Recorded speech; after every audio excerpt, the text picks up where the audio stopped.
Hi everyone, in front of me I've got HMD Skyline, and let me share with you how to add the fingerprint to this device.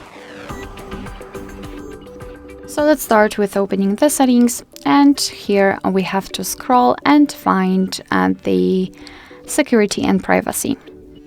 Then let's go to the device unlock and tap on face and fingerprint unlock. Now let's enter the screen lock and tap on fingerprint.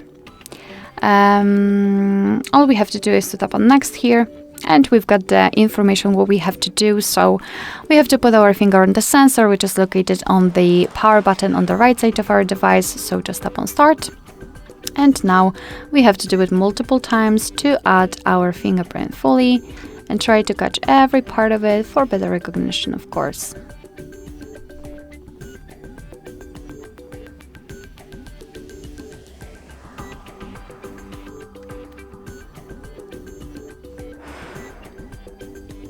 All right, so now let's tap on done.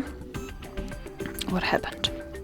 All right, we can enter this fingerprint section. This is the fingerprint we just added. We can remove it or add another.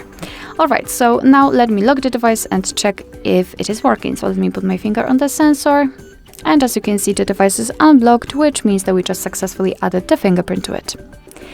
Alright, so that will be all. Thank you so much for watching. I hope that this video was helpful, and if it was, please hit the subscribe button and leave the thumbs up.